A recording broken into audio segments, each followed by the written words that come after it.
This is Jacqueline Herrera, and this is my listening party video. Selena Quintanilla taught many of us young girls to follow our dreams, no matter how rough the road leading to them could be. As a young lady in society, you grow up with so many expectations, especially when you have the pressure of having to prove people wrong just because you're brown or Hispanic, you can't succeed. Throughout so many circumstances, Selena was always found a way to exceed her limits. Selena and her family pushed through so many obstacles in life as a middle-class family and reached success. Selena grew up in a world of music.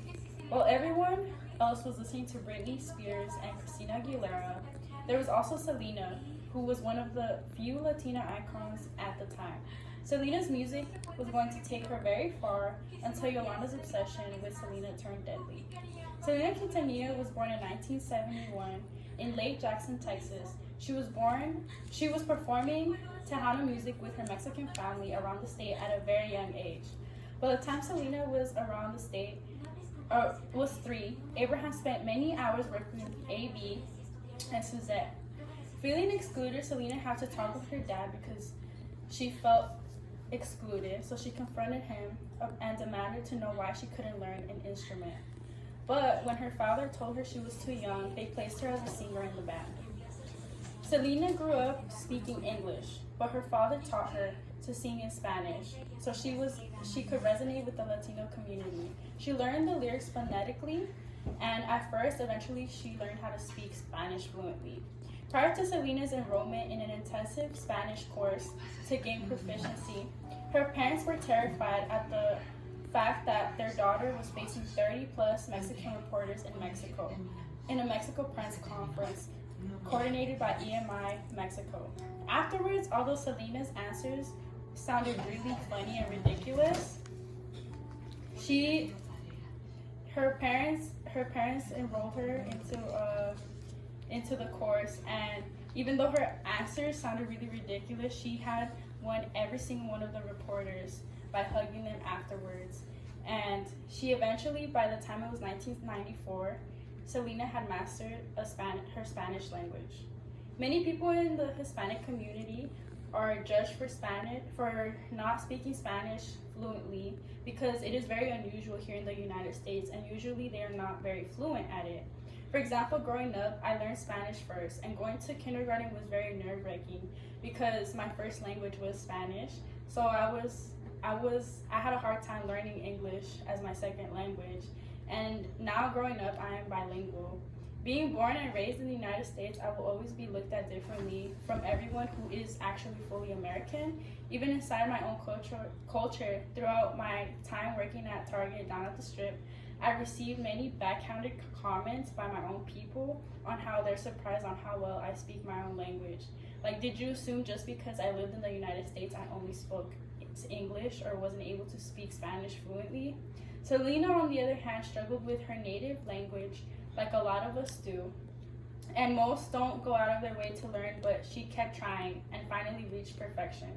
Not only did Selena struggle with the criticism of others for not knowing her own language, but also her father was raising them around the world of music. As Selena's popularity grew, which brought more demands on the band, her father Abraham decided to take her out of 8th grade, which increased a lot of criticism and added a lot of comments into the way he was raising them. They accused him of violating child labor laws, and they said that they'll be surrounded by drinking and drugs, and that it would have an effect on them. The critics were obviously incorrect. Little did everyone know that his plan was the best plan of their lives and their future. Selena was so well liked in 1988 that the Tejano Music Awards selected her as the Female Performer of the Year. The band required her a wide range. The band played a wide range of musical styles as they played in big crowds. In bigger cities, like for example, they played rhythm and blues, which influenced them to play. And in smaller Texas communities, more conventional Tejano music was played.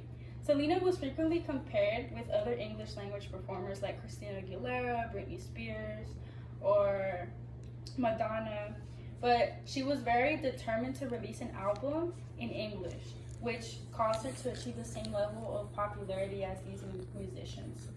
Her determination is what took her to many places. Selena Quintanilla had a bright future ahead of her until Yolanda's obsession with her turned into a deadly one. Selena was shot and died on March 31st, 1995, by Yolanda Saldivar, the head of her fan group.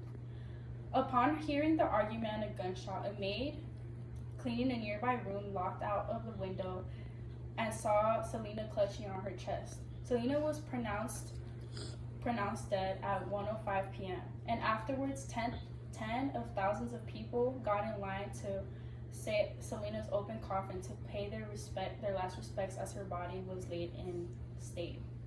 I wonder what could have been if Yolanda hadn't been so evil. Selena grew up in the world of music, making her way to becoming one of the most well-known artists among English language artists until Yolanda decided to pull that trigger. Selena's legacy lives on. Despite the tragedy, Selena made a crossover into mainstream and is now an icon that her spirit still lives on and on. There's reminders of her all over Corpus Christi. As a Latina who's grown up in a middle-class family and seen her family struggle, I can look up to Selena's life and how her and her family were so determined to succeed and gave up, and they never gave up on each other. I can also relate to her and how she watched her father struggle throughout her childhood. My father came into the United States at the age of 16 with the goal of building a better life for himself.